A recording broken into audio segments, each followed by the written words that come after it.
আজকে আমরা যাচ্ছি টেকনাফ 0 পয়েন্ট নাফ নদী ব্রিজ দেখার জন্য, যেটা বাংলাদেশ এবং মায়ানমারের মাঝামাঝি নদীর উপরে। সো আমি যেখানে দাঁড়িয়ে আছি এটা হচ্ছে বাংলাদেশ, আর তোমাদেরকে যেটা দেখাচ্ছি ওইটা হচ্ছে Myanmar. So hey WhatsApp guys, welcome back to my new video. So guys, আমি আর আমার ইন্ডিয়ান ফ্রেন্ড মিলে আমরা সকাল সকাল উঠে গেছি যাওয়ার জন্য। দেন ও রেডি হচ্ছে, দেন আমি হব, তারপর আমরা দুজনে মিলে ব্রেকফাস্ট করে বের হব আর কি। সো আমরা সারাদিনের জন্য একটা স্কুটি নিয়ে নিছে, যাই না ওখানে যাইতে কতটা টাইম লাগবে, এই জন্য সারাদিনের জন্যই নেওয়া হয়েছে। কক্সবাজার যদি তুমি আসো অবশ্যই কিন্তু তুমি টেকনাফ 0 পয়েন্টে আসবা, না হলে তোমার কক্সবাজার আসার কোনো মানেই হয় না। এত সুন্দর ভিউ ভাই।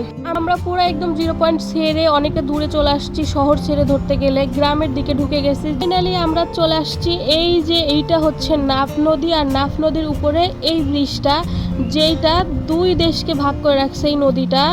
আমি যেখানে দাঁড়িয়ে আছি এটা বাংলাদেশ, আর সামনে যে ছোট পাহাড়গুলো দেখতেছো কালো কালো, ওইটা হচ্ছে মায়ানমার।